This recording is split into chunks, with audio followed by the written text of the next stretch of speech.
একটি জঙ্গলে অনেক সুন্দর সুন্দর পাখি ছিল, কিন্তু সবাই ছিল খুবই দুঃখী, কারণ সব পাখিদের খুব খেলাধুলা করার ইচ্ছে ছিল।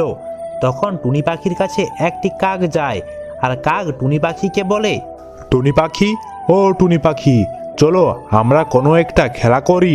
তখন একটি টুনা পাখি আসে আর বলে, হ্যাঁ টুনি বন্ধু, চলো আমরা একটা খেলা করি।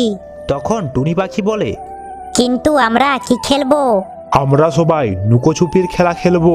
তখন সব পাখি বলে, হ্যাঁ ঠিক আছে, চলো আমরা সবাই লুকোছুপির খেলা খেলবো। একটু দাঁড়াও সবাই, আমি আমার বন্ধুদের সব ডেকে আনি। টুনা তখন তার সব বন্ধুদের ডেকে আনে। তারা সকলে মিলে লুকাছুপির খেলা খেলতে থাকে। কখনো টুনি পাখি গাছের পেছনে লুকোয়, তো কখনো কাক বন্ধু গাছের পেছনে লুকোয়। এরকম তারা খেলা করতেই থাকে। তারা অনেক আনন্দ পায়। খেলা করতে করতে সেই জঙ্গলে একটা ডাইনি চলে আসে। সব পাখিরা ডাইনিকে দেখে আর বলে, আরে সবাই পালাও পালাও, জঙ্গলে ডাইনি চলে এসেছে। ডাইনিকে দেখে সবাই ভয়ে পালিয়ে যায়। একমাত্র টুনি পাখি ওখানে থেকে যায়। তখন ডাইনি টুনিকে বলে, এই টনি, তোর ভয় নেই? সাহস দেখাচ্ছিস? দেখবি এখনই আমি তোর ঘাড় মোটকে খাবো।